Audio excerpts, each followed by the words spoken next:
Gazette du Togo, une vision sur l'actualité togolaise et sur le monde. Quoi et que retenir de la nouvelle semaine qui s'achève au Togo? Mesdames, Messieurs, bonjour et bienvenue au D12 de Pyramide FM.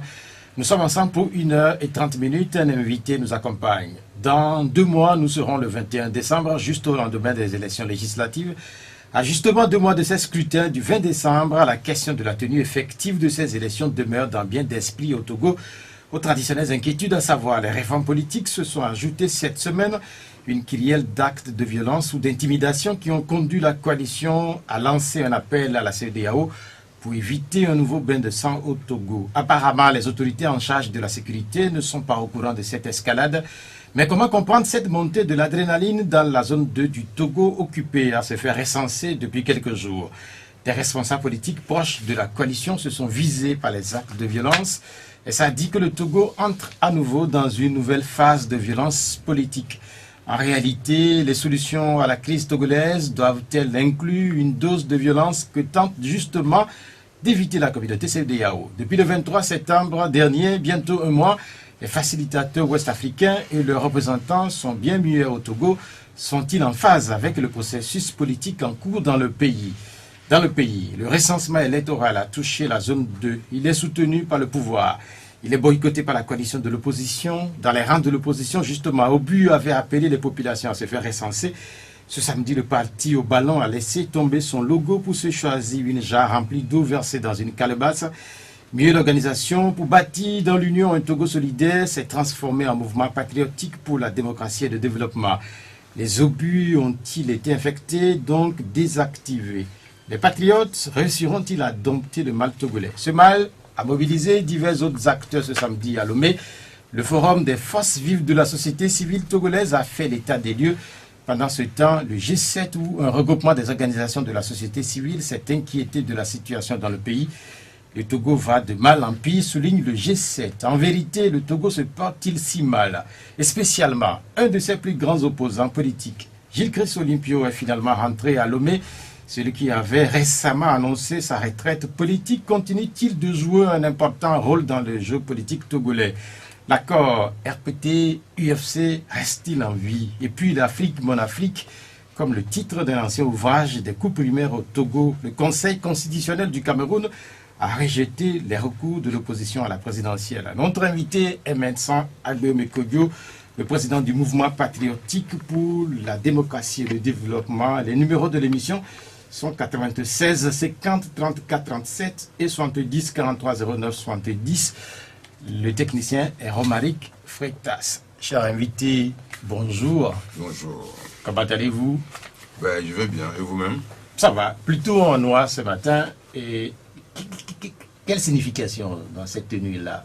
Oh, je pense que au moment où je devais partir, donc c'est celle-là que je vais trouver. Donc, ça n'a aucune portée. Ok. Est-ce que vous avez changé depuis hier? Parce que votre parti a changé. Est-ce que vous-même, personnellement, vous avez changé? Je crois que j'ai changé depuis. Et que changer depuis, ça dit que j'ai une vision plus pointue aujourd'hui, que après toutes les expériences que nous avons réalisées, il faut ratisser large, il faut rassembler. Et je pense quand même que nous avons fait hier, en tout cas la démonstration, en organisant notre convention et en créant donc, en tout cas, le mouvement patriotique pour la démocratie et le développement, qui est un mouvement ouvert à tout le monde, au-delà donc du périmètre donc des militants donc de Obu, parce que nous considérons aujourd'hui qu'il y a un potentiel d'adhérents énorme, ceux qui sont exclus, par exemple, au niveau donc du G, non, du C14, ceux qui sont exclus également au niveau du parti au pouvoir, ou ceux qui ne s'intéressent pas à la politique.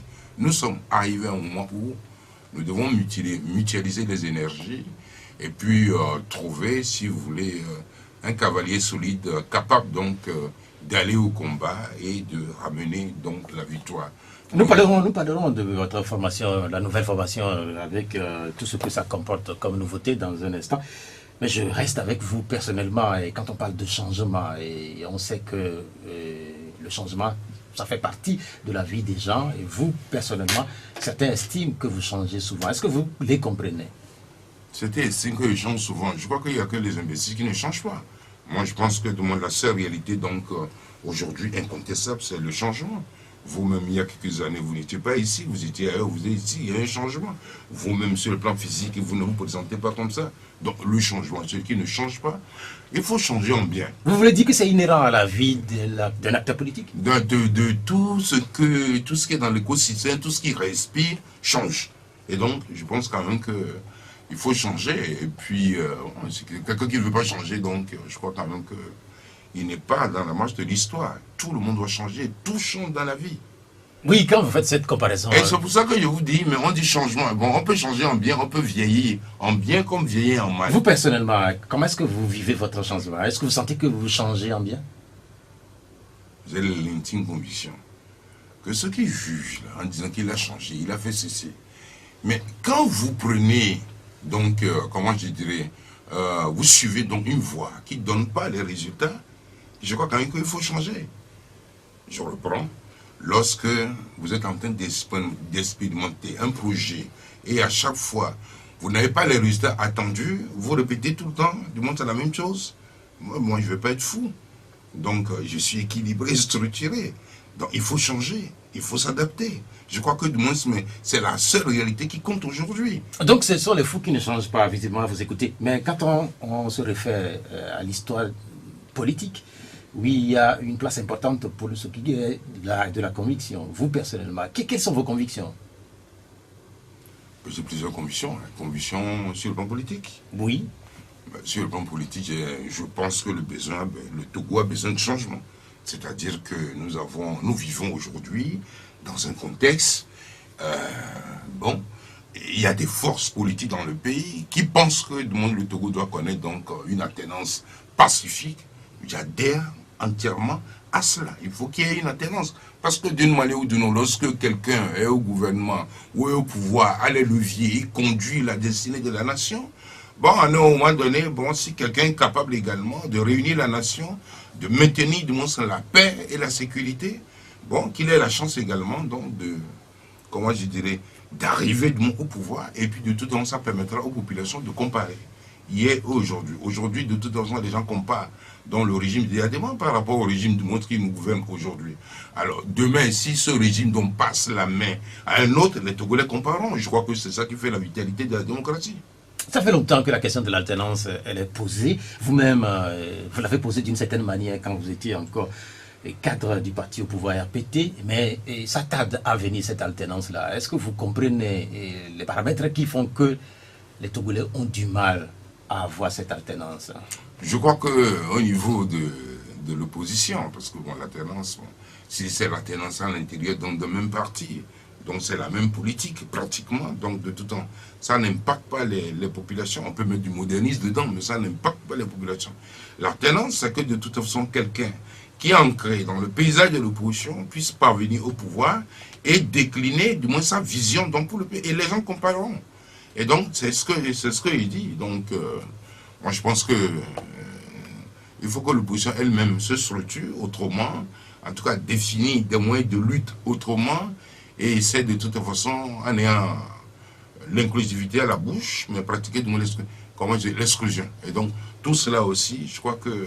Et c'est ça aussi, du moins, ce qui permettra qu'à l'extérieur, que les gens pourront dire qu'il y a une organisation solide, capable. Moi, j'ai entendu des gens dire que dans tout ce qui s'organise, il n'y a personne pour pouvoir de toute façon prendre la situation de fois inancible dans ce pays. Donc je pense quand même que c'est une insulte, si vous voulez, du moins à l'ensemble de la classe politique et puis à l'intelligence des Togolais. Vous faites allusion sans doute au ministre Gilbert Bara qui a dit... je ne sais pas si c'est lui qui a dit, en fait, c'est lui qui a dit qu'il n'y a pas d'alternative crédible, notamment quand il fait référence à la C14. Je ne sais pas si, au-delà de la C14, sa référence va au-delà et touche l'ensemble des Togolais. Donc vous trouvez que c'est quand même trop posé quand c'est dit de cette façon? Non, je ne sais pas. C'est-à-dire que dans un pays où il y a beaucoup d'intellectuels, dire cela, moi je ne sais pas quel rapport il a eu et quel est l'instrument de mesure donc qu'il a eu par rapport donc au membre de C14. Je ne sais pas s'il parle de l'ensemble de l'opposition. Je pense que il s'adresse à un point particulier, mais ça ne fait pas l'objet de débat. Donc ici, mais d'une manière ou d'une autre, je considère qu'il y a des gens capables dans ce pays et qui peuvent de toute façon demain incarner l'alternance et gouverner le pays selon les normes. Beaucoup disent que l'alternance, oui, mais qu'il y a des questions, il y a des problèmes en ce qui concerne l'alternative. Oui, regardons la C14, au-delà de la C14, quels sont les noms qui peuvent vous venir à l'esprit pour demain, éventuellement, remplacer le chef de l'État actuel, Faure Gnassingbé? Je ne donnerai aucun nom. Vous les connaissez, vous êtes Togolais comme moi. Je ne donnerai aucun nom. Mais ce que je peux affirmer, les ambitions existent ici, sur le territoire national, comme au niveau de la diaspora. Et je pense quand même que lorsque les conditions seront réunies et que le moment de moins sera venu, mais vous le connaîtrez. Nous allons revenir à ce qui s'est passé hier samedi à Lomé, votre parti politique. Au but, ça fait 10 ans que les Togolais ont appris à vivre avec ce parti qui, finalement, je ne sais pas, c'est pas que le parti a changé juste de nom. En réalité, qu'est-ce qui a motivé cela?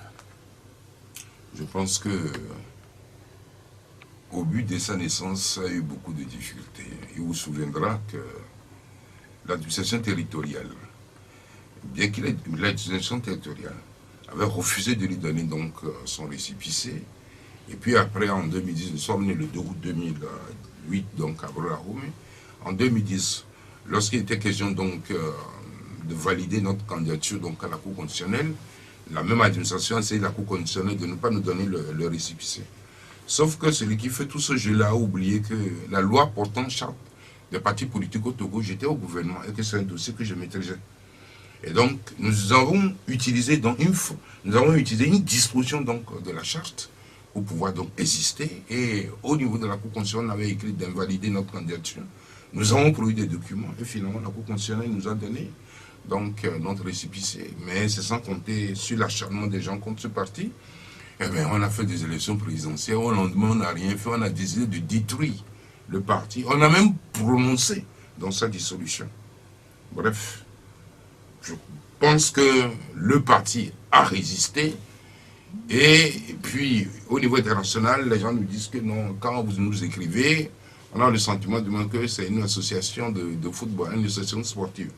Plus ceux qui disent que au but évoque en tout cas un instrument donc d'instruction massive. Alors tout cela, en tout cas, c'est la première série d'arguments. La deuxième série d'arguments, le Togo se trouve dans une situation un peu spéciale aujourd'hui, où tout le monde se pose des questions. Comment on fait? Comment je me positionne?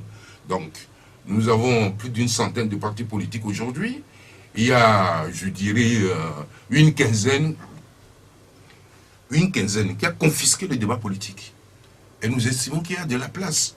Nous créons ce mouvement patriotique. Pourquoi? La démocratie qui permet le développement. Et nous disons que tous ceux qui se reconnaissent dans cette philosophie, ils ont leur place chez nous.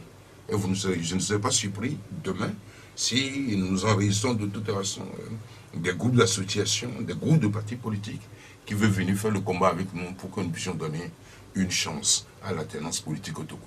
Au but, c'était en réalité un cycle, organisation pour bâtir dans l'union, un Togo solidaire.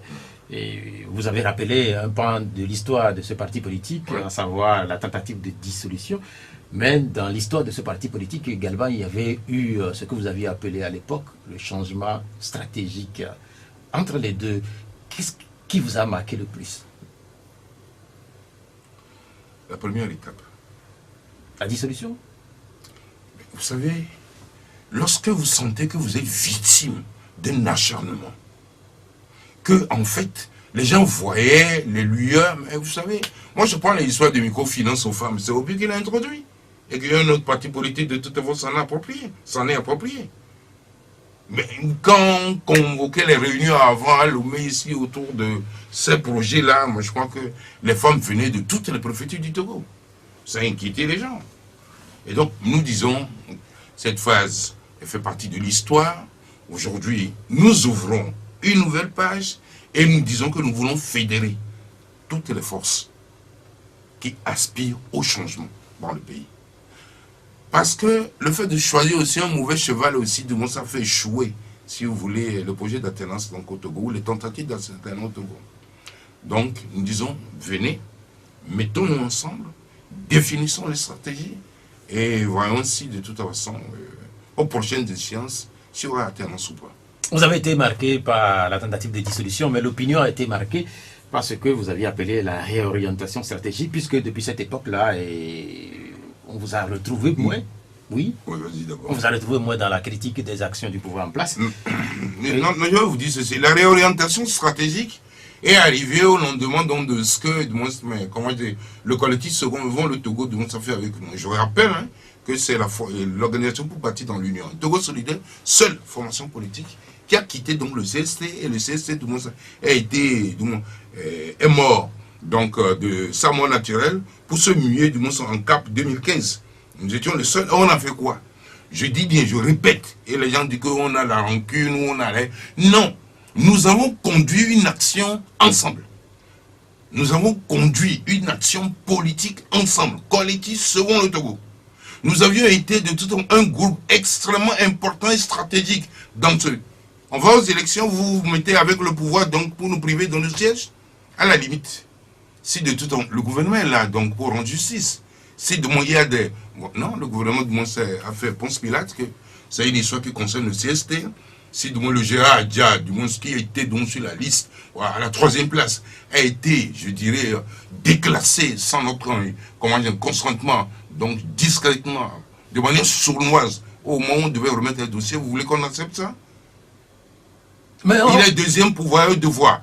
Oui, moi, dans le Yoto, j'ai gagné, je répète bien, j'ai gagné l'élection. J'avais des adversaires, soutenus par le pouvoir, qui m'ont appelé pour me dire que non, félicitations, on a sucré mon truc. Quand je commençais par crier que voilà, on a volé, le collectif selon le Togo, avec lequel on a travaillé, personne n'a levé le doigt pour dire que, mais dis donc, dans quelle association on est comme ça? Et donc, nous avons décidé de nous retirer. Oui, mais maintenant, attends. Oui. Nous avons décidé de nous retirer. Comment voulez-vous aujourd'hui demander que ce collectif, ou ceux qui ont fait ce coup-là avec nous, quand ils manifestent aujourd'hui, et quand ils font quelque chose, que nous allons les soutenir? Non, mais en fait... Alors, la réorientation stratégique, une seconde. Oui. Je ne suis pas n'importe qui dans l'opposition. Oui. Non, je vais terminer. Oui, allez-y. Je ne suis pas n'importe qui. Mais attends, mais... On sent que vous êtes très marqué par... comment aujourd'hui, si on se retire de la CENI, c'est à cause de ça? Vous ne voyez pas la guerre qui se passe au niveau de la CENI? En 2010, nous devons aller au niveau de la CENI. Fabre, Jean-Pierre Fabre, m'a appelé. C'est nous qu'on avait choisi. On va mettre à Potui, à notre place. Quand Potui est informaticien, qu'il allait nous aider. Nous avons accepté. Dans l'intérêt du groupe, j'ai accepté. Que Potui n'a qu'à aller. Sinon, c'est au but qui était pressenti pour y aller en 2010. Potui a été. Et puis on connaît la suite de l'histoire. Mais maintenant, aujourd'hui, nous voulons aller au dialogue. Les mêmes disent non, vous n'avez pas le droit. Mais dis donc, allons-y quand même. Les gens qui venaient chez moi, comme journaliste, pour prendre, comment je dirais, à qui j'accordais des interviews aujourd'hui, non, il faut être sérieux. Qu'est-ce que les journalistes ont fait? Qu'est-ce qu'ils ont fait? Pardon? Qu'est-ce que les journalistes ont fait? Jean-Pierre Fabre était journaliste. Donc au niveau, donc, tribune des démocrates. Il venait prendre de toute façon, il venait m'interviewer chez moi. Et donc je dis, il faut quand même avoir un minimum de reconnaissance. Vous ne pouvez pas jouer à tout ce rôle-là et vous voulez de toute façon... Non, je crois que c'est des comportements comme ça qui minent l'opposition et qui fait le lit en tout cas de ceux qui ne veulent pas que les choses bougent dans le pays. Vous avez dit que vous avez été beaucoup plus marqué par la tentative de dissolution, mais quand on vous écoute là, on a l'impression que vous avez été beaucoup plus marqué. Je dis qu'au jour d'aujourd'hui, la CENI togolaise est paralysée pour une question d'un siège. Une question d'un siège. Non, allons-y, une question d'un siège. Vous en avez 3. Je parle de l'ANC. Vous en avez 3. Et de toute façon, il faut que quelque chose... Nous, dès que le problème s'est posé, on n'a opéré aucune résistance. Si la CENI devait travailler honnêtement, régulièrement, sereinement, sans de tous ces calculs-là, je ne vois pas pourquoi nous ne sommes pas pour la CENI. Nous allons parler de la CENI dans un instant, mais retournons à votre nouveau mouvement qui est le MPDD, n'est-ce pas? MPDD. Le mouvement... Désyllabé, ça c'est plus facile à dire. MPDD. Comment expliquez-vous ce nouveau nom? Mais c'est simple, non? Il faut le patriotisme. Le patriotisme, c'est l'amour de la patrie. Il faut aimer son pays. Tous ceux qui font ce jeu-là, aiment-ils réellement le pays? Prennent-ils conscience que depuis que nous avons commencé ce combat pour l'alternance en 1990, ils se rendent compte des dégâts matériels, humains que le Togo a eu?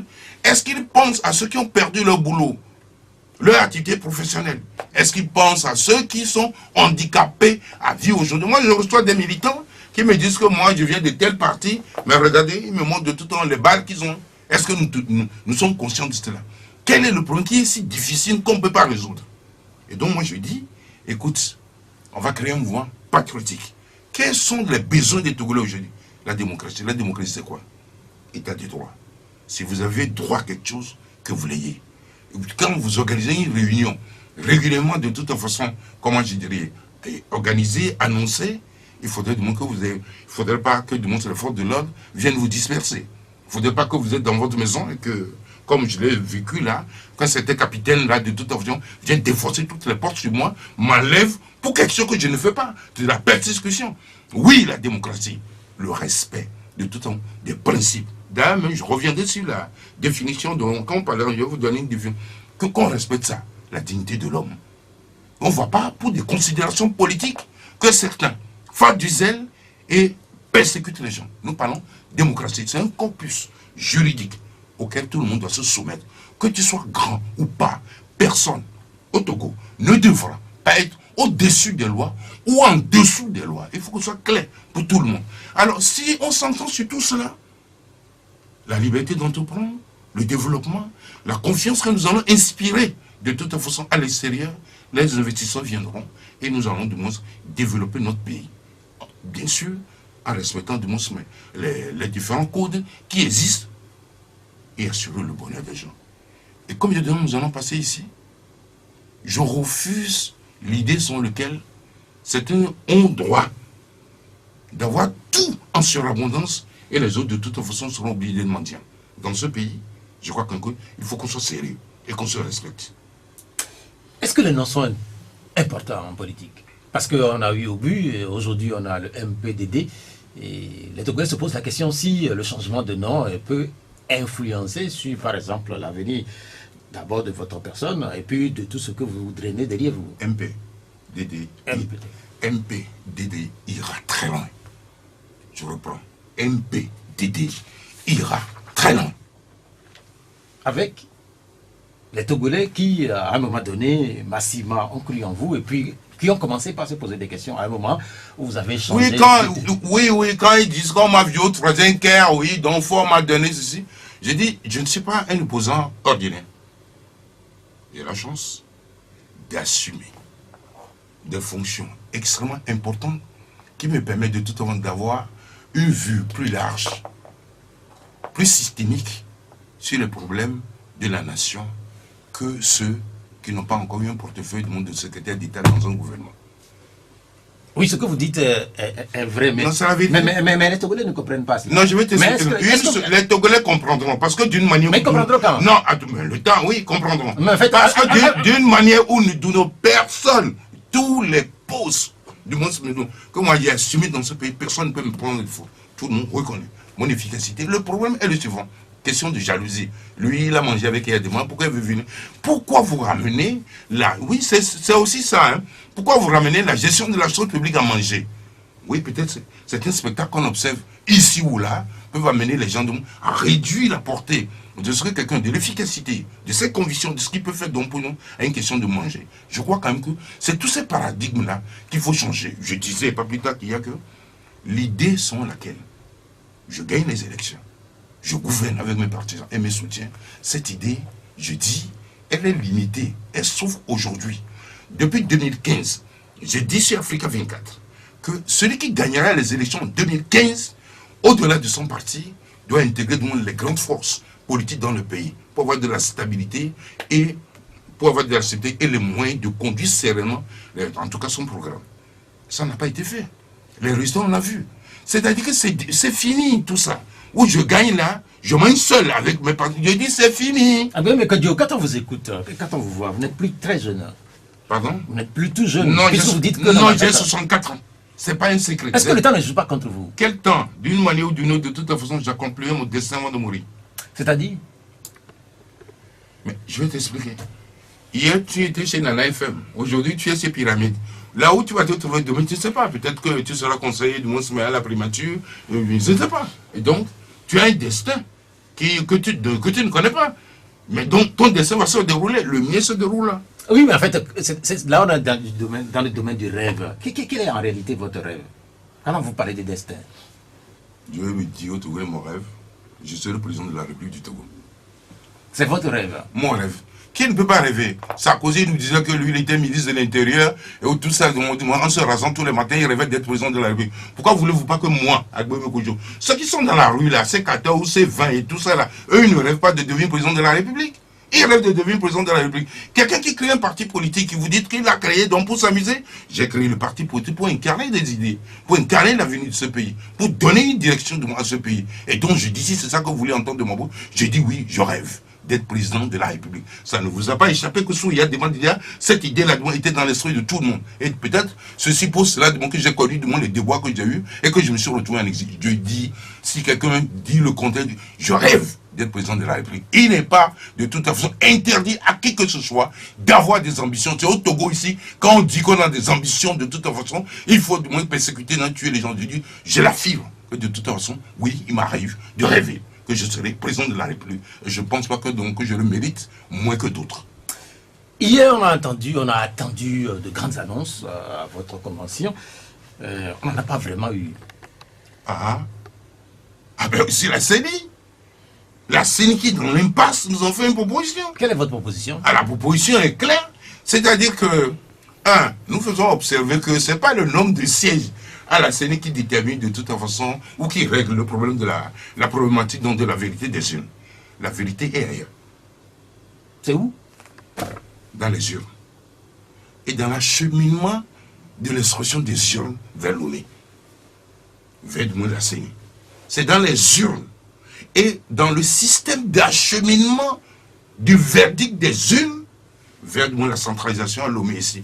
Entre ce que les urnes disent et le cheminement donc de ce suffrage jusqu'à Lomé, est-ce que tout est étanche, protégé, authentique? Je crois que c'est à ce niveau-là que nous devons nous battre. Mais dire, ça veut dire que si tu n'as pas de représentant dans la CENI, c'est même pas la peine d'aller aux élections. Puisque si on pense que c'est en étant à la CENI qu'on peut gagner, qu'on peut mieux contrôler, tous les autres, les 100 autres partis qui n'ont pas de représentants à la CENI, c'est pas la peine qu'il y a aux élections. C'est pour ça que nous disons que, voilà. Alors la proposition que nous avons faite, nous avons dit, il y a un statut de l'opposition.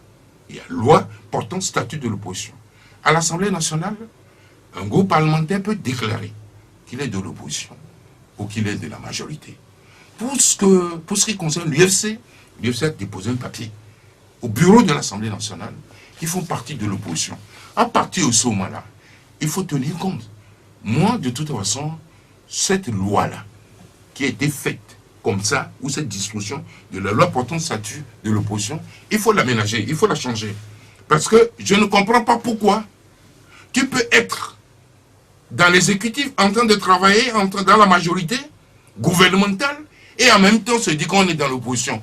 En fait, la loi, elle est là. Même si elle est mauvaise, il faut l'appliquer. Mais il faut la changer parce que de toute façon, c'est cette loi-là qui crée de le problème aujourd'hui. Donc il faut la modifier. Et je crois que ça a été fait. On ne fait pas une loi de toute façon selon les convenances ou les besoins de quelqu'un. Donc on a fait pour protéger J-Christ Olympio. Il est dans l'opposition, mais il est dans le gouvernement avec nous. La loi est mauvaise. Mais pour le moment, il faut l'appliquer. Et donc nous avons demandé au chef de l'État qu'il intervienne pour l'application de cette loi pour arrêter de toute façon ce qui se passe au niveau de la CENI et qui n'honore pas le pays, ni de toute façon la classe politique. Sur cette question de la CENI, de la récomposition de la CENI, est-ce que le communiqué sorti de la rencontre du 23 septembre dernier, est-ce que ce communiqué ne règle pas en partie? Le communiqué dit quoi? Parce que je lis beaucoup de choses. Ce communiqué dit que les parties prenantes aux discussions s'entendent à se partager. Vous parlez de... Je parle de la facilitation. La facilitation du 23. Oui, c'est-à-dire que quel est le problème? Que le parti au pouvoir uni donne un siège donc à chose, comment je dirais. En fait, je vais vous lire l'extrait. L'extrait dit: au titre de la CENI, les deux partis se sont félicités de propositions visant à obtenir une CENI plus inclusive et plus équitable par une participation plus importante de l'opposition. Aussi a-t-il été reconnu le droit et la liberté pour chacune des parties, comme le prévoit la loi, de désigner librement ou de maintenir ses représentants à la CENI. Oui. Ça veut dire quoi? Ça veut dire que donc j'écris sur Olympio par rapport à cela de mon sororité de la CENI? Non. Aucun va se retirer. Est-ce qu'il fait partie des... C'est-à-dire qu'en fait, ces dispositions-là Oui. contreviennent à la loi. Je reprends ce que vous venez d'entendre là. Contreviennent à la loi. C'est parce que la loi dit. Donc vous donnez raison quelque part à Diritama qui dit que le code électoral a été en partie violé. Non, le code électoral a été violé, mais de toute façon, si c'est pour une bonne cause, pour ramener la présence de ces 14 au sein donc de la CENI, pour l'ensemble du processus. Parce qu'en fait, il y a un problème qui se pose aujourd'hui, pour l'ensemble du processus. Voilà, même bon, je crois que l'Assemblée nationale a été convoquée demain, peut-être on va régler, mais on a fini le recensement. On a fini tout le recensement avant qu'ils ne viennent. On va faire quoi? Reprendre le recensement, tel que je connais donc le gouvernement est peu uni, il n'en serait pas question. Je dis tel que je connais le gouvernement est uni, il n'en serait pas question. Est-ce que le gouvernement est uni sont les seuls protagonistes de ce qui se passe au Togo? Mais de toute façon, c'est eux qui ont les leviers de commande dans le pays. Mais en fait, il y a la facilitation également. Est-ce que la facilitation n'a pas son mot à dire dans ce qui se passe? Puisque, en réalité, elle est la garante de ce qui se passe. Depuis que comment dire, C14 est en train de crier, demandant la facilitation d'intervenir au niveau du gouvernement pour qu'on arrête le processus de recensement, j'ai vu les résultats. Nous parlions de grandes annonces, puisque j'avais dit que je n'en ai pas entendu véritablement, et puis vous venez de me donner... Je dis oui. pas, bon, l'impasse là, nous avons demandé que le chef de l'État intervienne et fasse appliquer, et fasse du moins l'application de la loi portant statut pour mettre fin à cette pagaille-là. Autre chose, Oui. annoncée hier, Oui. chez vous, l'autre chose que vous avez annoncée? Ah oui, nous avons dit que nous participerons aux élections. C'est une décision. On ne peut pas se dire oui, nous participerons aux élections prochaines si les conditions dont sont réunies, les conditions de transparence et de crédibilité de scrutin. Si c'est réuni que nous irons à ces élections. C'est une deuxième décision du moins importante. Nous avons fixé également, bon, pour en tout cas la nouvelle formation politique, nous avons dit, nous avons fixé donc les taux de cotisation annuels et puis les adhésions. Oui, nous avons pris aussi une décision importante. Il y a un bureau assez puissant qui a été mis en place. Je pense qui a respecté, si vous voulez, la présence de la diaspora. Donc, un personnage comme Syriadin, qui rentre du monde dans le bureau politique, donc deuxième vice-président, une dame qui a beaucoup montré de toute façon sa sagesse et qui nous a beaucoup aidé à évoluer, Madame Dovi Amouzou, qui est également troisième vice-présidente. Il y a plein de jeunes qui sont rentrés dedans. Je pense qu'on a fait un bureau assez équilibré. Et je dis que de toute façon, pour la nature du combat dans lequel nous allons rentrer, il y a les législatives, il y a les locales, il y a les présidentielles. Je pense quand même que nous avons un bureau qui est à la hauteur qui peut nous relever le défi. Vous avez abandonné le ballon, vous êtes fait accompagner désormais par une jarre de laquelle on voit de l'eau qui est versée dans une calebasse. Quelle est la certification de ce logo? C'est toujours du moins la notion de partage. Il faut partager, parce qu'on a le sentiment qu'au Togo, ici, il y a certains qui en cumulent et qui ne veulent pas partager. Et puis donc, et c'est ça dont souffre le pays, parce que donc, je dis, c'est inadmissible que certains ont tout en surabondance et d'autres de toute façon n'ont rien, et puis bon, il suffit de les écouter. Et donc, la jarre donc, symbolise, donc, si vous voulez, un instrument d'abondance, l'eau, donc c'est la vie, donc on partage. Mais il y a également une autre signification, ouais, là, de moins, mais il y a un coussin, donc derrière le coussin là, c'est le corpus juridique du pays, donc la constitution, les textes et tout cela, c'est lequel oppose la nation qui déverse ses richesses, et puis en fait de tout temps la calebasse qui symbolise du moins le peuple là, partage. Et donc, nous sommes dans une dynamique de partage, de construction sur la base des textes, parce que une nation, bon, c'est quelque chose de fragile si on ne respecte pas les textes. Si on ne respecte pas la Constitution, si on ne respecte pas donc, du moins les lois donc, de la République, vous mettez du moins comme la nation en danger, qui est symbolisée aussi du moins par la jarre. Et donc, vous mettez du moins quand du moins, la nation est, comment je dirais, en danger, bon, okay, vous voyez du moins dans quel sens partiront dans vos richesses, du moins, mais voilà. Donc, c'est quelque chose, vous verrez, dans les jours et semaines à venir, comment de toutes les gens vont se mobiliser autour de la jarre, de l'eau et de la calebasse Ce sont ces éléments-là qui structurent, si vous voulez, notre idéologie, les programmes, les valeurs que nous partageons.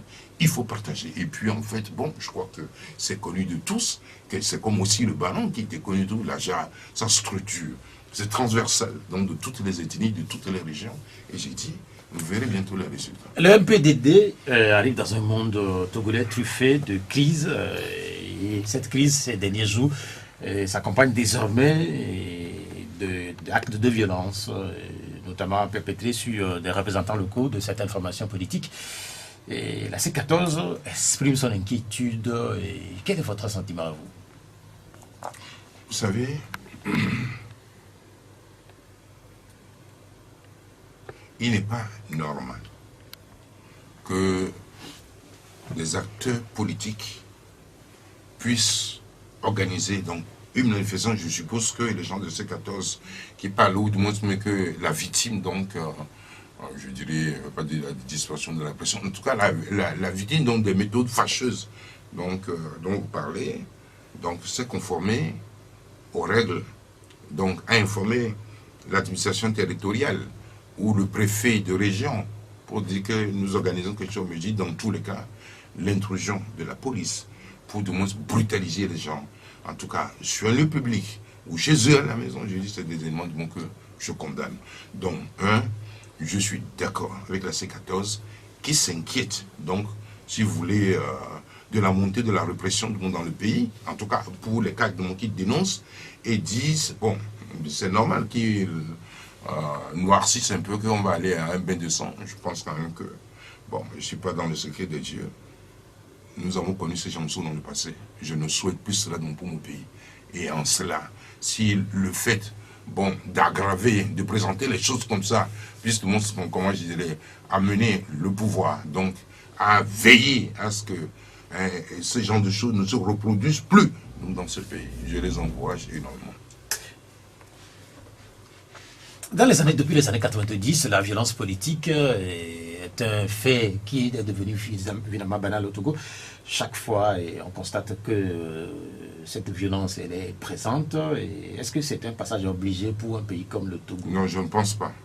Je ne pense pas. C'est-à-dire, en fait, nous avons dit qu'il faut beaucoup de pédagogie. Certains considèrent que c'est de moins en faisant ce genre de choses, donc le pouvoir va considérer qu'il constitue pour eux de grands soutiens, mais la violence, je pense quand même que nous en avons fait l'expérience.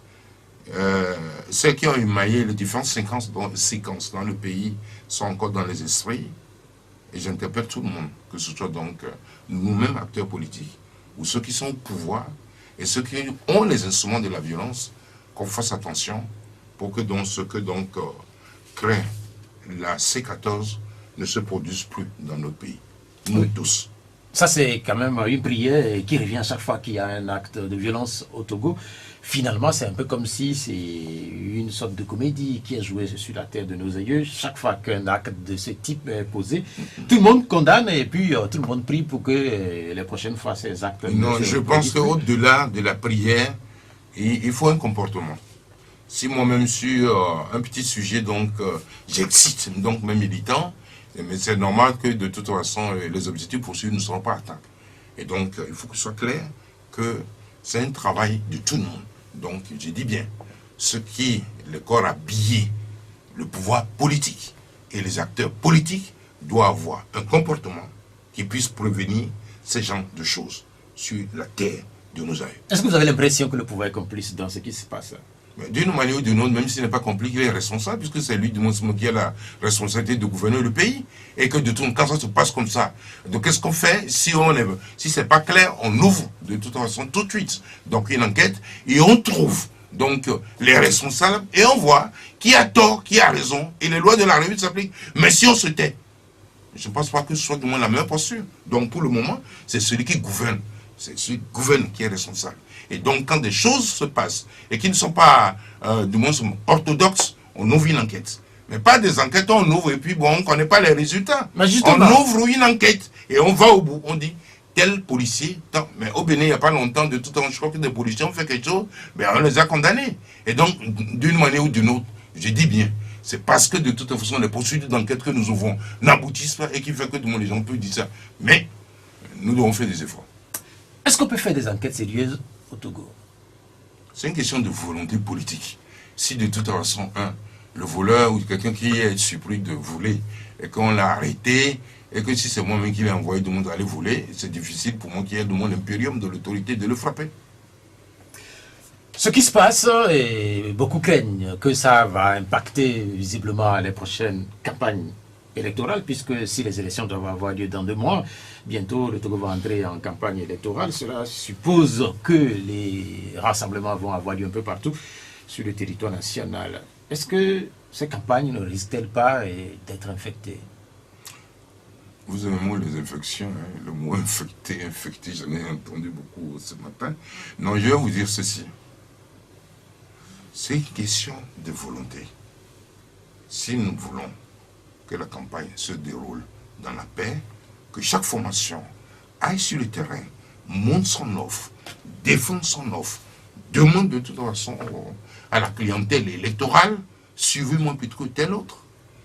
Si nous avons la volonté de construire quelque chose de durable, de servir dans ce peuple, je crois quand même que c'est facile à faire. Il y a eu donc des campagnes sans violence dans ce pays, majeures. Mais je dis dans tous les cas, le problème tel que le gouvernement doit exprimer son engagement fort à éviter des scènes de violence pendant la campagne. Le Togo est fragile en ce moment, en ce qu'il y a beaucoup de frustration. Et donc, ce n'est pas la peine d'ajouter d'autres douleurs physiques à cette frustration qui est un élément moral que subissent déjà des gens. Quand vous parlez de frustration, vous faites allusion à quoi? De toute façon, vous êtes au Togo, vous sortez, vous écoutez, vous voyez avec les yeux. Je ne vous ferai pas de moins l'insulte de vous dire quels sont les éléments qui structurent la frustration des Togolais. Quand vous parlez de frustration, je ne sais pas si vous faites allusion à tout ce que traverse le pays depuis le 19 août, mais quand on écoute certains acteurs politiques proches du pouvoir, on a l'impression que tout cela est rentré dans l'histoire et que tout cela est derrière nous. Non, on ne vit pas dans le même monde. Je crois que c'est ça. Eux vivent dans un autre monde, les autres aussi vivent dans un autre monde. Moi, je disais à quelqu'un un jour que dans une vie passée, il m'arrive, ou il m'arrivait, à une semaine, de déjeuner, de dîner avec le chef de l'État défunt. Je dis de lundi jusqu'à dimanche. Je déjeune, je dîne, je déjeune, je dîne. Et puis après, donc le week-end, on va dans son village.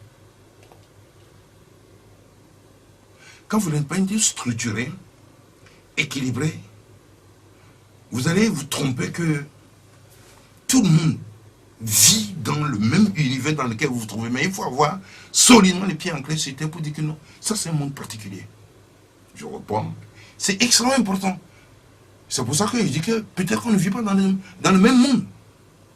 Si la réalité est comme ça, et c'est la nature du pouvoir, est comme ça, et que vous n'êtes pas proche des gens, vous n'écoutez pas leurs douleurs, vous n'écoutez pas leurs préoccupations, vous vivez complètement coupé de la réalité.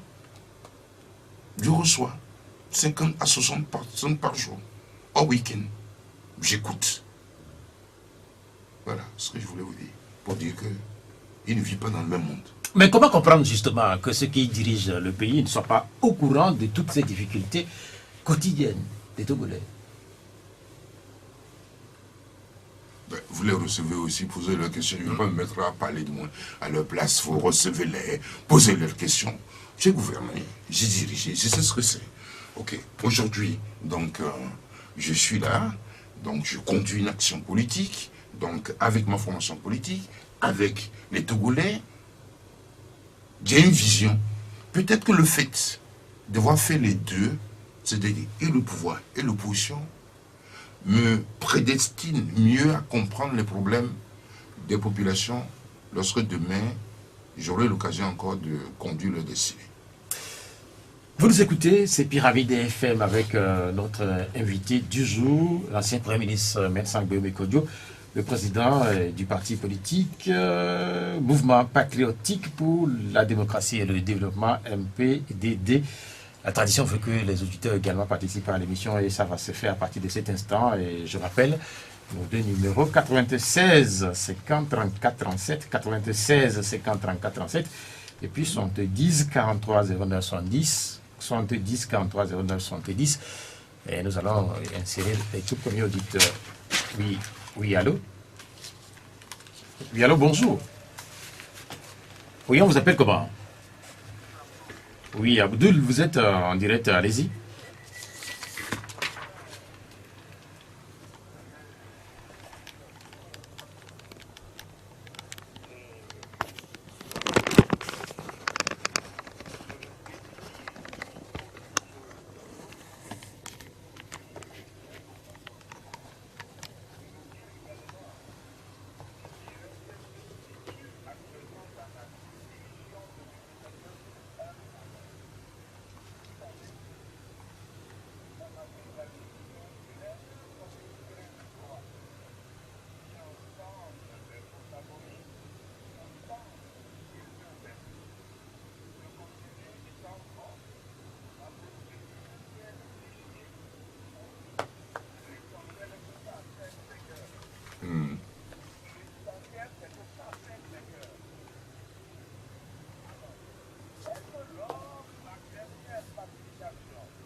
Bien. Bien, on a compris le sens de votre développement, cher ami Abdoul. On va laisser la possibilité à notre invité de réagir. Non, celui qui est opposition, il est donné le sens de l'opposition. L'opposition, donc, c'est celui qui n'est pas dans la majorité, qu'elle soit parlementaire ou, comment je dirais, gouvernementale. Donc, il ne participe pas, il s'oppose à l'action conduite par une équipe gouvernementale ou parlementaire. Il s'oppose. Il se trouve qu'au niveau de la même Assemblée nationale, donc il y a une loi portant le statut de l'opposition. Je l'avais dit que dans cette loi, de toute façon, personnellement, de toute façon, c'est elle qui crée problème. La loi, elle a créé problème. Et donc, bon, mais elle est là, donc je dis, il faut l'appliquer. Mais nous-mêmes, de toute façon, nous étions donc dans cette série. Mais lorsque le 23 donc septembre, il était question donc, bon, il y a une nouvelle disposition trouvée par la CEDEAO, on s'est retiré. Mais maintenant, moi je dis, on parle de parti, hein, on parle de parti parlementaire aussi, et donc, je ne vois pas pourquoi aujourd'hui, donc, vous me demandez si j'écris sur l'UPIO ou pas j'écris sur l'UPIO. L'UFC est un parti donc de l'opposition ou de la majorité. Bref, moi je considère que il y a un effort, du moins, que tout le monde doit faire. Au but, donc l'ancêtre de MPDD a fait l'effort de se retirer. Nous n'avons pas été désignés, nous avons été élus. Maintenant, je dis aussi que ce n'est pas le nombre de places qu'il faut avoir donc au niveau de la CENI, donc qui permet de toute façon de penser qu'on va assurer donc la vérité des jeunes. Mais maintenant, il appartient librement à J-Christ Olympio, donc de dire, écoutez, moi, je considère que je ne suis pas dans ces 14, à partir du moment où je ne suis pas dans ces 14, et que je suis donc dans le paysage de l'opposition, je me retire pour que de toute façon la paix revienne là. La loi, en le faisant aussi de toute façon, nous sommes toujours dans la violation de la loi. Voilà de moi ce que j'ai pu donner comme élément de réponse. Deuxième auditeur. Allô, bonjour. Oui, allô, bonjour. Oui, allô? Oui, bonjour, monsieur Maglo. Oui, comment vous allez? Oui, allez-y.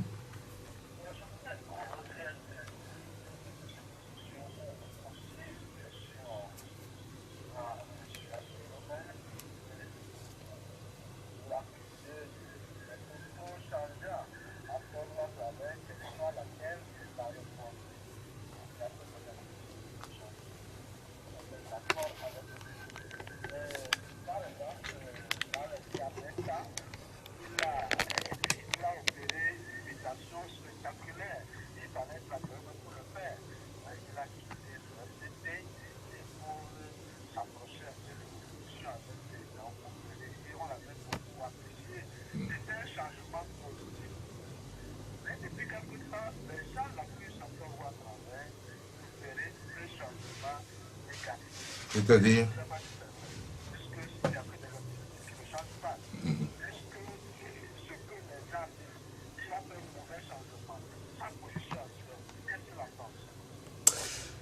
non, je pense que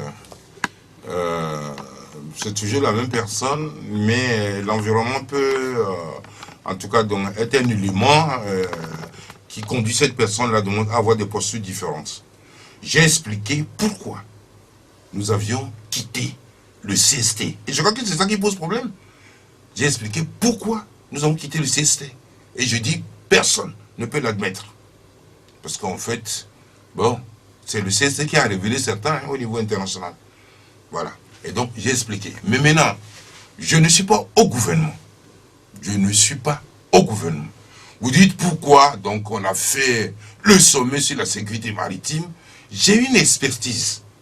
Je ne suis pas parti demander à participer donc, aux travaux de montre mes choses.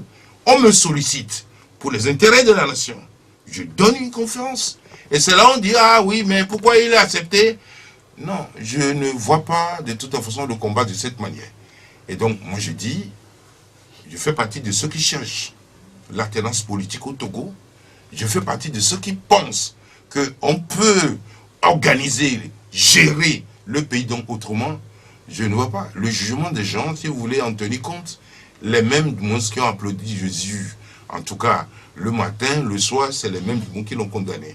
Agbemé demeure le même, il a ses convictions pour le pays, il a ses compétences, il a sa vision. Le moment viendra, ou peut-être de toute façon, nous verrons du moins les résultats. Mais dans tous les cas, je ne peux pas suivre ceux qui ne veulent pas que j'existe. Et puis de deux, ces 14 là, tous ont la même expérience, ils sont assez forts, et que de toute façon, nous, de toute façon, nous, je dis au but, hier, que nous ne pouvons pas aller dans ces 14, c'est quand même des prétentions. Et donc, qu'est-ce que vous voulez? Et nous dénonçons le fait que, donc, on réduise 114 partis politiques à 15, c'est-à-dire que c'est 14 de l'autre, et une formation de l'autre pour dire que les problèmes de la nation, qu'ils sont capables donc d'énicoler tous ces problèmes, de trouver donc des solutions. Voilà. Et donc, on est au même niveau de la scène. Non, on n'est pas de... Écoutez, mais, et vous voulez donc que par ce genre de comportement, quand je suis à l'international, on me dit que C14, là, c'est quoi? Que je continue donc pas faire la publicité pour C14, que c'est C14 la solution pour le Togo? Bien, on va insérer le troisième auditeur. Allô, bonjour. Bonjour, vous êtes en direct à votre nom. Oui, Pelé, parlez un peu plus fort et votre question. Bonjour, cher ami.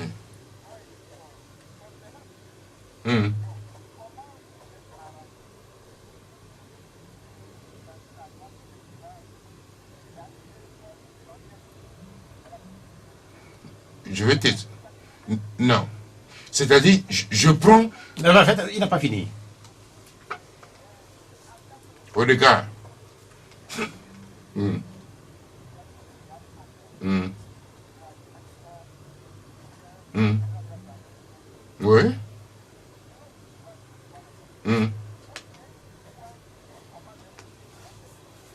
Moi, dis donc.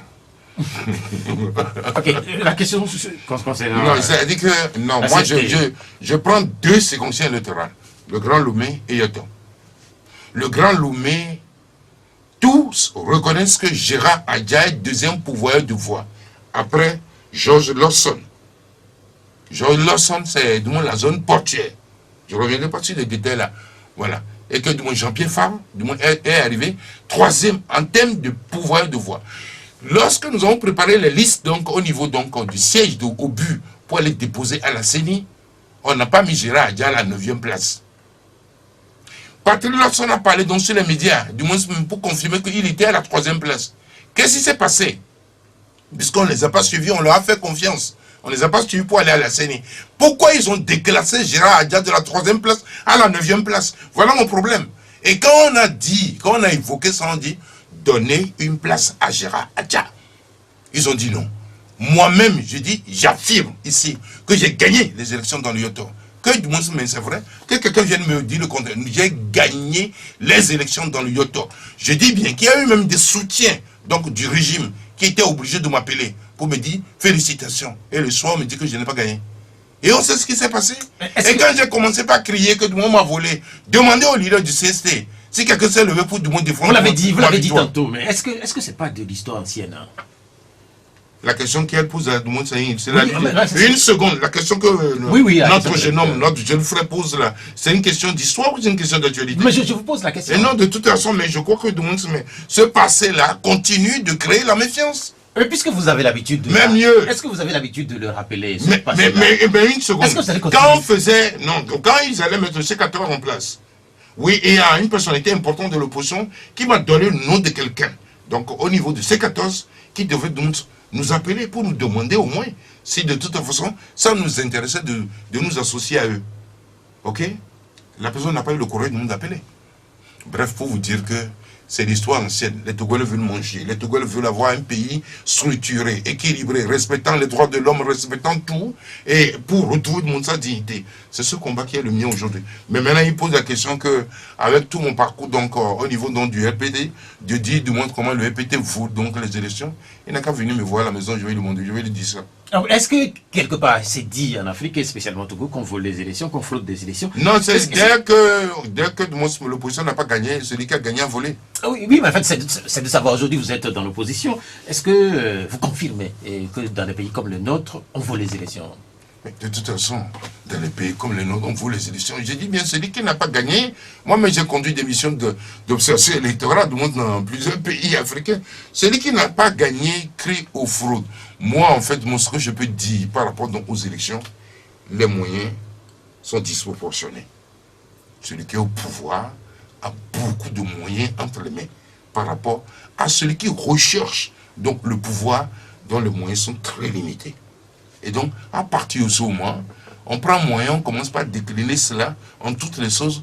Vous verrez du moins que cet écart-là ne permet pas à quelqu'un qui est dans l'opposition de concurrencer, comment on dit ça, de batailler à âme égale avec quelqu'un qui est au pouvoir, qui cherche sa propre succession. Et je pense quand même que la preuve vient de leur donner du moins, mais comment je dirais, au Cameroun, avec l'élection de Paul Biya, nous parlerons de cette élection vers la fin de cette émission. Allô? Oui, allô, quatrième auditeur, bonjour. Quelques soucis? Allô? Oui, bonjour. Bonjour. Oui, vous êtes en direct. Oui, l'invité, il vous écoute votre nom, s'il vous plaît. Ok, allez-y.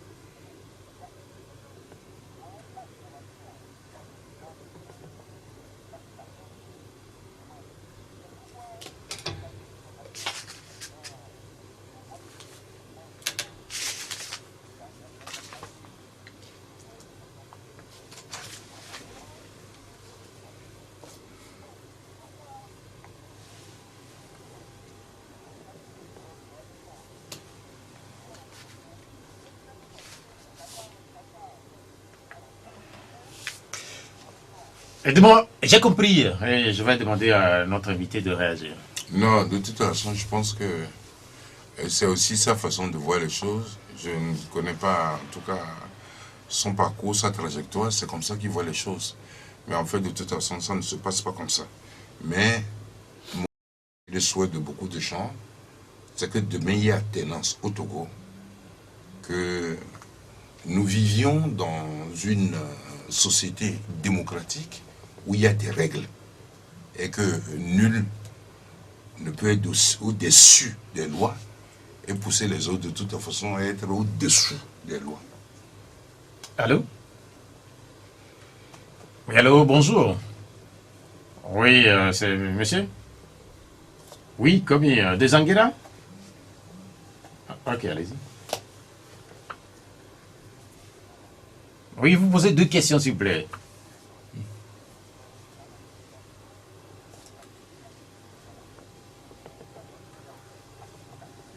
Il y a quoi?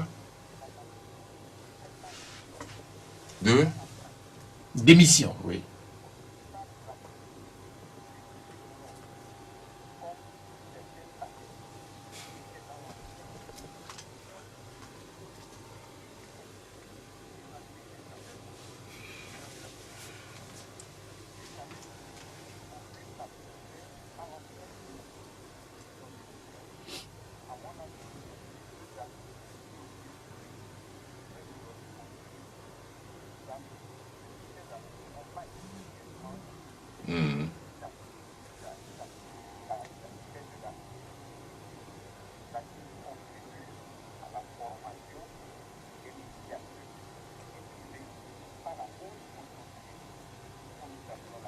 Mhm.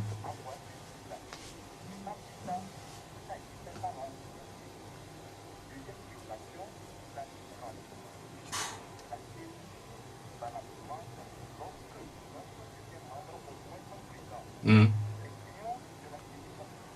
Mhm.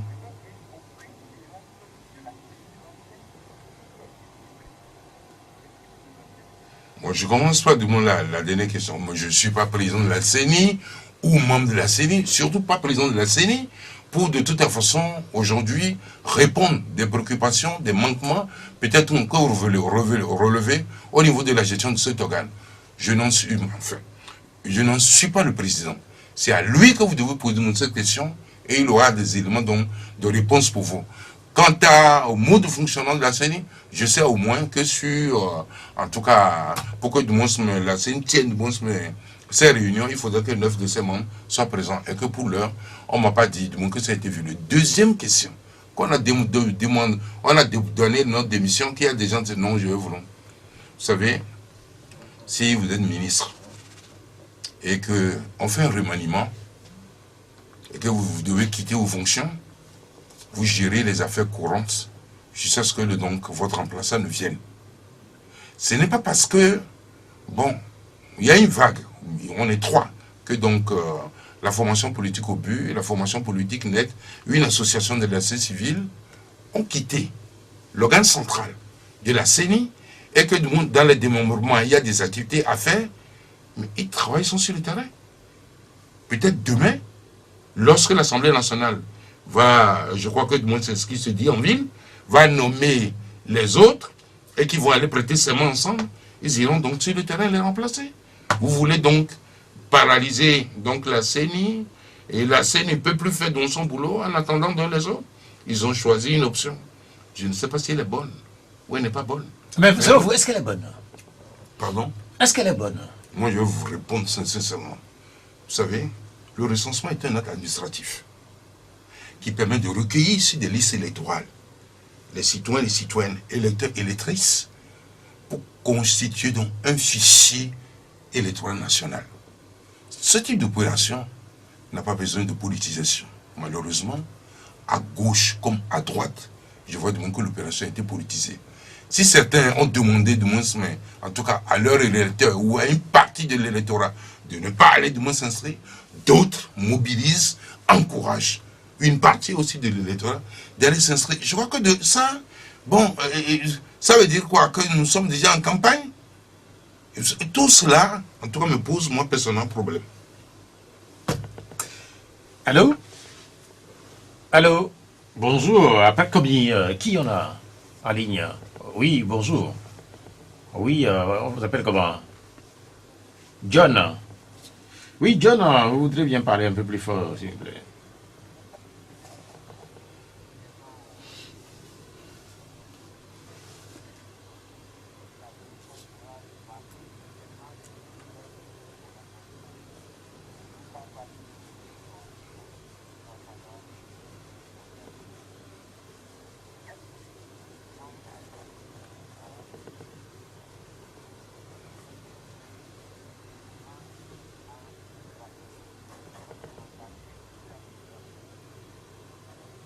Bien. Bien, merci. Excellente question. Je pense quand même que c'est tout comme si vous êtes dans l'ADN donc du MPDD, justement donc changement d'approche, changement de stratégie, puisque nous estimons aujourd'hui que nous avons suffisamment d'expérience et de recul pour accueillir un grand nombre de gens au point d'atteindre la masse critique qui permet donc de réussir le changement que nous recherchons depuis. C'est fini? La réponse?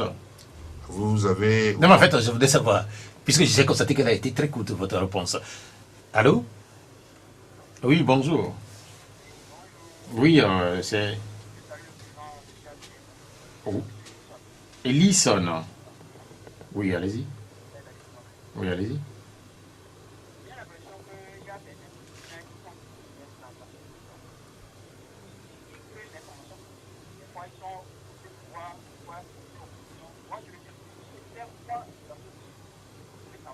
Et quoi? J'ai pas compris. Il fait quoi? Oui. Oui, en fait, la question... La suite.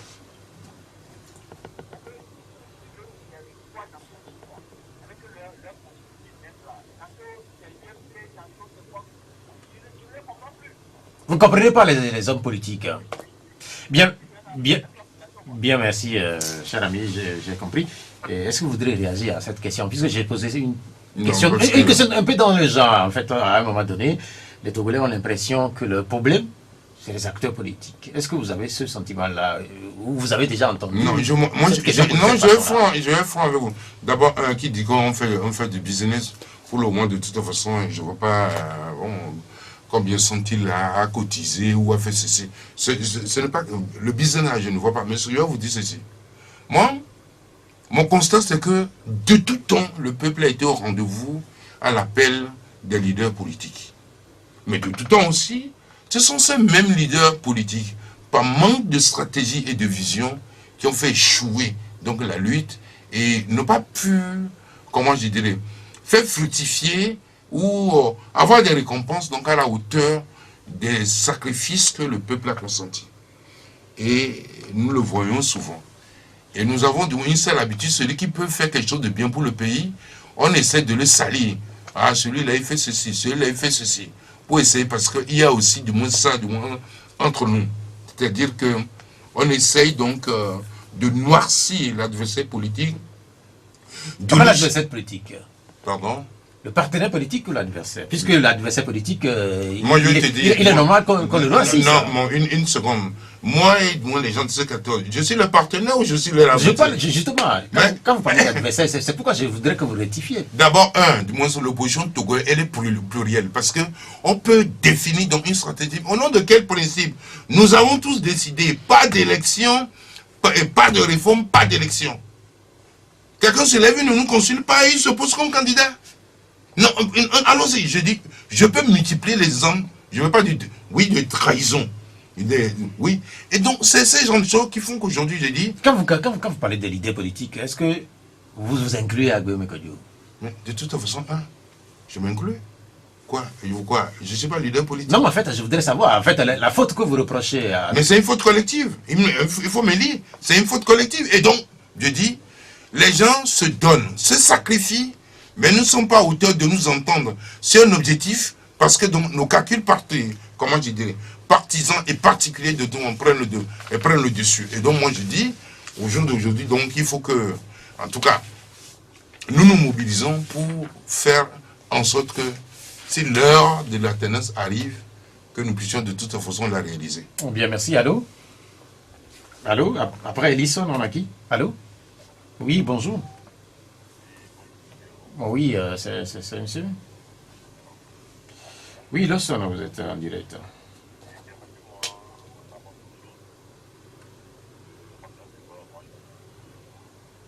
Vous dites? J'entends pas, hein? Oui, en fait, moi je vous entends.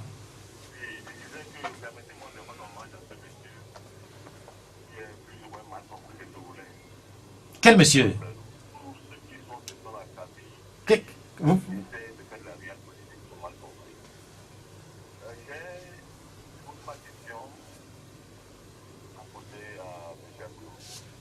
Donc, le monsieur, c'est Agbemi Kodjo. Ah, ok. Oui, allez-y.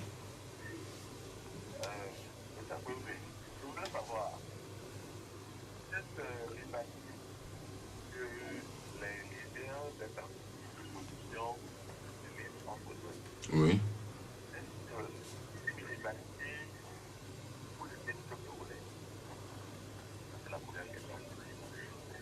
La seconde question, comment faire que le peuple togolais puisse savoir réellement que chaque parti politique pour son intérêt? Que nous avons des gens qui sont là, ils laissent derrière eux des foules, des gens comme celui qui détiennent la vérité. C'est ça. Et des gens qui sont là, qui font des décisions veuves depuis des années. Nous avons fait des études, on n'a pas de résultats. Les gens se trompent d'adversaires C'est le peuple qui en pâtit. Clair. Comment faire pour sortir le peuple de cette aveuglement? Bien, merci. Merci, Monsieur Lasson, hein, pour les deux Non, questions. l'analyse est juste. L'analyse est juste. C'est ce que nous disions tout à l'heure, que le peuple a été toujours au rendez-vous pour, en tout cas, assumer le sacrifice, mais ces rivalités, donc, au niveau des leaders, font que, à chaque fois, donc, on se fait dribbler. Et donc, ce qu'il faut faire aujourd'hui, il ne m'appartient pas de le dire ici, au niveau de la société civile, les gens réfléchissent. Les gens réfléchissent, et puis on verra, le moment venu. Je dis bien que pour la tenance, il faut s'inscrire massivement, retirer massivement donc les cartes, voter massivement, suivre massivement le vote. À midi, la tenance est réglée. C'est ce que nous envisageons. Mais c'est autre chose qui se déroule là. Mais je ne suis pas pessimiste. On verra d'ici là la sentence de la CEDEAO. S'il faut, en tout cas, parce que dans la zone numéro 1 ici, ils sont nombreux des citoyennes et des citoyens qui n'ont pas pu de toute façon s'enregistrer. Il y a un double fait, les hésitations de début donc par rapport donc à l'appel au boycott, et puis le déploiement des kits qui ont été mal orientés par quelque chose qui doit aller à Koyakopé, on envoie ça à Baie, les kits. Donc ça a perturbé les gens. Plus ces kits-là qui tombaient souvent en panne, c'est pour cela que lorsqu'on est arrivé donc au thème prévu, donc pour la zone, au thème du délai prévu pour la zone numéro 1, Obu avait sorti un communiqué pour demander une semaine. On nous a donné un jour. Je considère et je prie pour que lorsqu'on finira au niveau de la zone 2, qu'on puisse donc donner globalement 2 ou 3 jours, en tout cas au peuple togolais, pour que ceux qui, pour des raisons diverses et variées, du moins n'ont pas pu du moins se faire enrôler, qu'ils le fassent. Parce qu'en fait, je dis, c'est un acte administratif obligatoire. Chacun qui a la capacité juridique de voter doit pouvoir disposer de sa carte d'électeur. Vos rivalités entre vos acteurs politiques, est-ce que c'est pour le bien du peuple togolais ou c'est pour vos biens propres? Non. C'est la première question de l'auditeur. Non, il a parfaitement raison. Je crois quand même que ceux qui se livrent à ce type de, en tout cas, de combat, de rivalité et qui montent des gens pour dénigrer les autres, bon, ben, on verra. Mais d'une manière ou d'une autre, je considère que ce que nous avons fait jusqu'à présent là, et ce type de rivalité, donc, ne profite pas donc au pays. Et j'ai dit au peuple togolais, et j'ai dit qu'il y a des initiatives qui sont prises. Mais bon, ok, est-ce à moi de parler? Non. Mais ce que je dis, si demain, il y a un seul candidat du peuple contre un seul, pas deux, un seul du peuple contre celui du pouvoir, je crois que la tendance sera réalisée. Est-ce que c'est réalisable au Togo? Ça veut dire au Togo que du moins un seul candidat. Mais on va savoir si du moins le peuple ou les structures que vous mettez en place, choisir un candidat et quelqu'un d'autre sort de l'ombre. Parce que ça aussi, c'est des manœuvres politiques. Sort de l'ombre parce que bon, il a voyagé, il est revenu, qu'il est candidat aussi. On saura si ce candidat-là émane du peuple ou c'est un candidat mis en place par l'adversaire. Vous parlez de sentence de la CEDEAO. Sentence, c'est-à-dire la prochaine prise de parole de la communauté économique des États de l'Afrique de l'Ouest à travers la facilitation en cours au Togo. Les Togolais ne comprennent pas aussi que depuis le 23 septembre, que cette communauté-là se soit tue en ce qui concerne le Togo. Non, je pense qu'il y a un comité de suivi. Le comité de suivi, en tout cas, est fortement impliqué dans le déroulé donc, de recensement zone 1, zone 2, fortement impliqué également dans les réformes constitutionnelles, parce que nous avons eu la chance de les rencontrer. On a échangé du monde avec eux. Mais maintenant, moi, je n'ai pas du recensement. Bon, maintenant, est-ce que cette communauté, en tout cas, ces experts qu'on a envoyés, peuvent demander officiellement que donner un jour, donner 2 jours, ou dites que bon, mais vous avez fait ça, mais il faut auditer, donc après, les résultats pour voir s'ils sont conformes du moins aux normes. Bon, on ne sait pas encore, c'est pour ça que, voilà, alors que d'autres voix, du moins, mais font rêver le peuple en disant qu'on reprend tout à zéro. Mais c'est des centaines de milliards, mais en tout cas, ces centaines de milliards, enfin, j'imagine, ces dizaines de milliards, c'est trop, ces dizaines de milliards ne représentent rien par rapport à l'objectif essentiel de construire les bases d'une démocratie solide qui protège les Togolais, qui ouvre la voie pour nos enfants demain. Donc, on va voir, on va apprécier, mais pour le moment, ils ne parlent pas. Mais je pense que d'ici la semaine prochaine, on arrivera donc à la fin de l'opération dans la zone 2. Nous verrons les chiffres, on va comparer les chiffres. Nous avons des éléments, on connaît le taux de progression des chiffres là, élection par élection. Si c'est resté dans les normes, on appréciera. Si ça sort donc du norme, nous aurons une prise de parole pour apprécier ou pour nous dire que non, il y a des effets pervers qu'il faut corriger pour donner la chance de toute façon au scrutin d'être transparent et crédible. Quand on parle de faits pervers, je ne sais pas si vous avez eu connaissance de toutes ces photos de mineurs en train d'être enrôlés, en attendant d'authentifier éventuellement ces images, puisqu'on ne sait pas où exactement elles ont été prises. Est-ce que quelque part, ça ne jetterait pas du discrédit sur le processus? Non, moi aussi j'ai vu, je suis sur les réseaux, j'ai vu, ou des doublons, donc dans 2 CV différents. Donc j'ai vu tout cela. Et j'ai dit qu'on va finir, faut laisser le processus aller au bout, et écouter la prise de parole, le contenu de la prise de parole de la CEDEAO, et ensuite, on voit si de toute façon le truc reste dans les normes ou ça déborde les normes. C'est pour ça que j'ai dit, c'est la politisation à outrance, donc à outrance de cette opération, et qui fait que, bon, vous avez des résultats de cette nature ailleurs. C'est un institut de la population, un institut de statistiques, qui sort donc le truc, on dit que, ah, voilà, ça veut dire que quand il y a les décès, on annonce. Quand il y a les naissances, on annonce. Quand il y a des déplacements, on annonce. Et puis, le truc vous sort les chiffres en disant que vous avez 3 700 000 d'électeurs potentiels en âge de voter. Voilà. Et donc, quand on émet les cartes et que les gens vont choisir, on connaît le taux de décision des cartes. Oui, 70%, 75% des électeurs, sur les 3 700 000, sont venus retirer leur carte. C'est aussi des éléments qui permettent donc de comparer par rapport aux résultats. Donc, voilà. Donc, mais il faut qu'on sorte de cet archaïsme-là et migrer donc vers quelque chose de plus structuré, parce que aujourd'hui, avec les différents outils informatiques, on peut faire beaucoup de choses. Mais je ne suis pas sûr de toute façon que cette démarche plairait du moins à certains. Allô? Bonjour. Oui, on vous appelle comment? Prince Hila. Oui, allez-y. Bonjour. La première question, je voudrais savoir pourquoi le lieu est-il devenu l'objet de spécificité. D'accord. Vous avez été l'un des fonctionnaires les plus et vous avez déterminé pour leur métier d'avant. Aujourd'hui, on s'appelle pour savoir. Dans les élections déroulées dans nos zones, à l'Afrique, il y a souvent des choses. La manière dont vous avez répondu, c'est quelque chose, et peut-être qu'on en passait aussi plus, vous devez savoir si vous êtes dans la maison, pour le demander pourquoi vous avez aussi répondu que c'est les moyens. Donc ça veut dire qu'à part les moyens, ceux qui sont au pouvoir prennent l'État pour en faire leur campagne, il y a plus d'autres choses.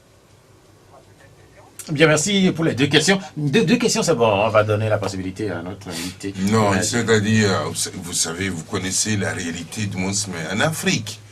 Oui, vous connaissez les réalités du monde en Afrique. La démocratie, c'est bon pour nous. Mais dans les pays, je prends dans les pays d'expression française, dans les pays d'Afrique d'expression française, je crois qu'il faut aller dans les campagnes et expliquer le français, que de notre programme, tout. C'est un peu compliqué. Je te dis, c'est un peu compliqué. Donc, les moyens, c'est-à-dire que l'argent, il ne faut pas se masquer le visage. L'argent joue un rôle important de tout avant dans l'organisation donc de ce genre de scrutin. Celui qui en a plus, celui qui en dispose suffisamment, peut, je dis bien, peut arriver donc à gagner. Donc c'est l'argent, les moyens, donc c'est un élément discriminant. Ceux qui en ont plus de chance, ceux qui en ont pas, dans notre Afrique d'aujourd'hui. Ok. Mais maintenant, bon, moi, ce que je dis, je peux comparer par rapport à ce qui s'est passé au Cameroun, hein, donc Maurice Kanto, Paul Biya, Capra Libi, je peux, c'est un sujet que j'ai suivi et je sais que je peux témoigner de cela. Donc l'argent joue un rôle important.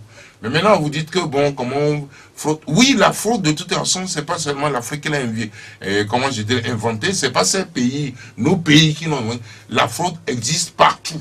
Mais maintenant, comment faire pour contenir l'ampleur de la fraude au cours d'un scrutin? Je crois quand même que ça me semble beaucoup plus important que la rivalité autour d'un siège du monde à la CENI. Il y a une première question. Si au but, en fait, peut-être que l'auditeur n'a oui, pas non, bon, non. En fait, au jour d'aujourd'hui, je considère donc que le peuple est désemparé. Est-ce que nous avons aujourd'hui encore 100% la confiance que les regroupements qui existent aujourd'hui, qui sont impliqués donc dans le dialogue, ces regroupements sont-ils capables de créer l'espérance dans le pays aujourd'hui? Quand je le dis également par rapport au parti au pouvoir, je le dis également par rapport à leur pendant au niveau du monde. Est-ce que ces deux grandes formations ont aujourd'hui l'ADN et l'énergie nécessaire pour dire aux Togolais, votre avenir passe par nous? Quand je vois tout autour du monde qu'il y a des récriminations, pourquoi vous avez confisqué le débat? Pourquoi vous avez confisqué le dialogue? Où est-ce que vous allez avec nous? Pourquoi vous paralysez le pays? Nous offrons donc aux Togolais la perspective de se rassembler dans ce mouvement patriotique pour la démocratie et le développement. Tenter cette troisième voie. Il y a deux voies aujourd'hui, il y a une troisième voie qui s'ouvre. Il dit, tentez-la pour voir si dans les mois, dans les trimestres à venir, si la quête d'une alternance que nous recherchons depuis plusieurs décennies et qui se fait attendre, si vous n'en verrez pas les signes. Ce que vous dites là, est-ce que ça ne ressemble pas un peu à ce qu'on a entendu il n'y a pas très longtemps avec ce qu'on a appelé les centristes? Non, je crois que, vous savez, les mots ont un sens. Nous, dans le discours que nous tenons, on n'a pas parlé de centrisme. Parce que quand on parle de troisième voie, c'est pas forcément entre les deux. Ça peut être de toute façon, je ne sais pas, à l'extrême.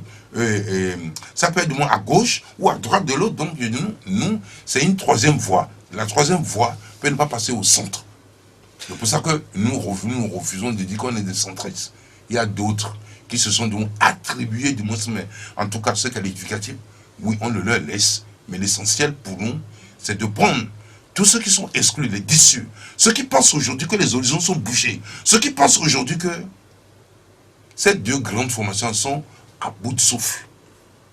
Et qu'il faut une nouvelle énergie pour tracer les voies. Nous leur disons, venez. Et nous allons essayer, vous allez voir les résultats que ça va donner. Beaucoup de Togolais attendent la prochaine prise de parole de la communauté CEDEAO. Mais quand vous regardez la facilitation depuis le début et aujourd'hui la facilitation telle qu'elle est menée, est-ce que vous ne sentez pas qu'il y a une sorte de malaise, une sorte de difficulté au niveau des facilitateurs? Quand j'ai dit chez un de vos confrères, je crois que c'est ces défis, qu'il faut que les acteurs politiques apprennent à se parler entre eux. On a créé souvent que j'ai dit que non, qu'est-ce que la CEDEAO? Vous savez, la CEDEAO, elle est si proche. Elle est si loin. Si j'ai un problème à régler, par exemple, vous avez la C14 a lancé une alerte lorsque un de nos collègues donc, a été molesté, ou ses militants ont été molestés dans la zone 2 donc, du pays. Demain matin, à la première heure, vous demandez rendez-vous, vous allez rencontrer le ministre de l'administration ou le ministre de la sécurité. Pourquoi ceci? Vous allez entendre que la CEDEAO quitte Abuja, ou ceux qui sont ici viennent là pour que vous posiez ce problème. Si les gens sont en train de mourir ou sont en train de subir des atrocités, vous allez attendre qu'ils viennent. Non. Apprenons à engager le dialogue avec le pouvoir. Voilà ce que je peux dire. Quand tu parles de difficultés, il n'y a pas très longtemps, et c'était au mois de septembre dernier, le président du Ghana, qui est facilitateur au Togo, a dit également qu'au niveau de la facilitation, ils ont une difficulté, c'est lié à 2020. Quand on parle de 2020, bien évidemment, on parle de la candidature de l'actuel chef de l'État. Est-ce que, quelque part, cette candidature de 2020 ne bloquerait pas, à un moment donné, toute la facilitation qui est en cours actuellement? savez, ces questions-là reviennent souvent.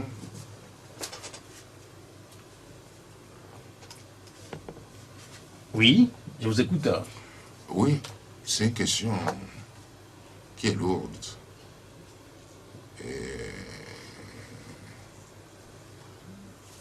Oui, la candidature de Faure Gnassingbé en 2020 elle fait partie des problèmes à résoudre. Complique l'équation. Mais c'est pour ça qu'en politique, il faut faire attention à une petite erreur en termes d'énormes conséquences. Il ne fallait pas boycotter les législatives d'octobre 2002. Il ne fallait pas. Mais maintenant, bon, chacun s'accroche. Quand ça arrange, chacun s'accroche au test, sans dire que le test dit ceci, oui. Donc, pour moi, aujourd'hui, si vous voulez de mon alternance, en 2020, c'est pas ce que nous devons faire là que nous avons commencé par faire ça. Si vous voulez l'alternance en 2020, ce que vous devez faire là, c'est pas ce qu'on fait. À la limite, tout ce que nous faisons juste aujourd'hui, quelqu'un de moi qui voit loin, ça veut dire que nous préparons le lit, en tout cas de la relation claire et simple, où les mains de Faure 2020. Je ne sais pas si c'est ce que les Togolais veulent. Oui, mais en fait, cette candidature suscite bien de débats.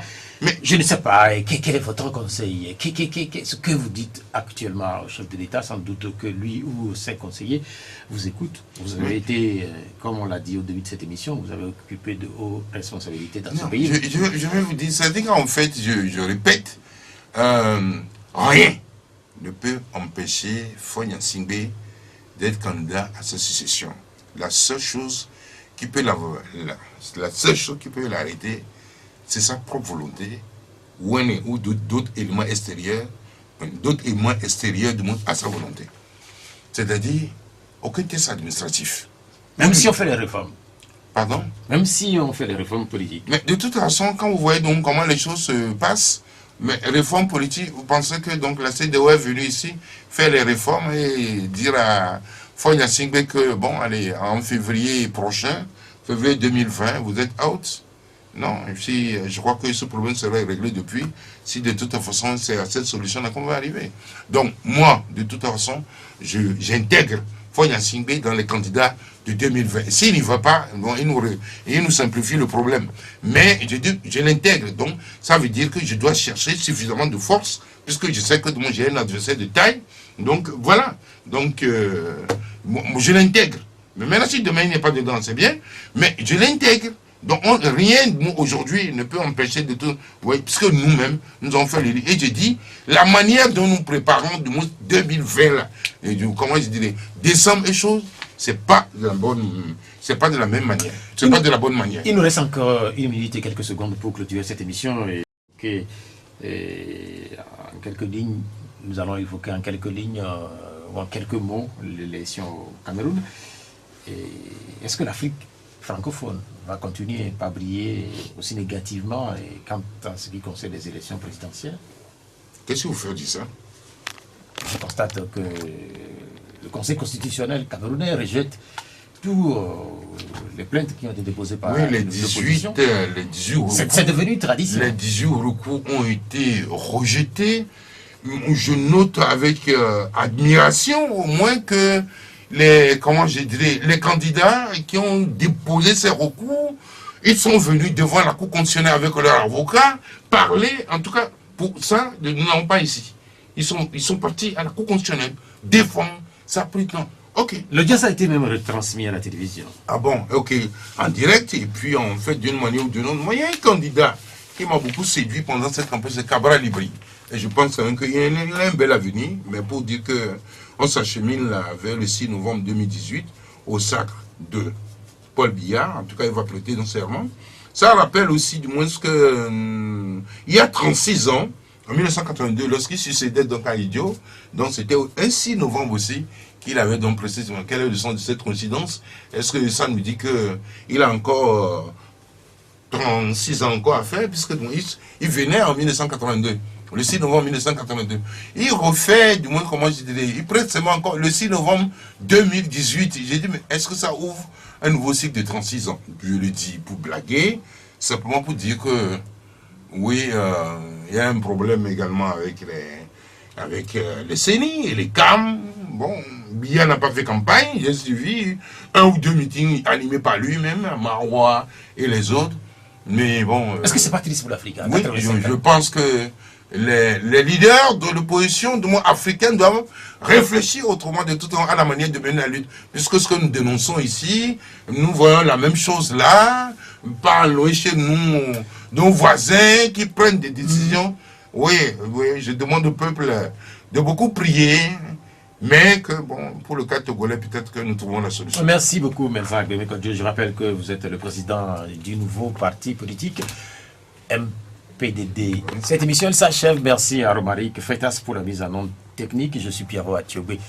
Au revoir.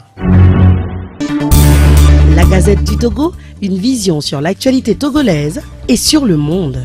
Rejoignez-nous sur le www.lagazettedutogo.com ou sur nos comptes Facebook, Twitter et YouTube. Pour tout contact, écrivez à contact@lagazettedutogo.com ou appelez le 92 80 88 53.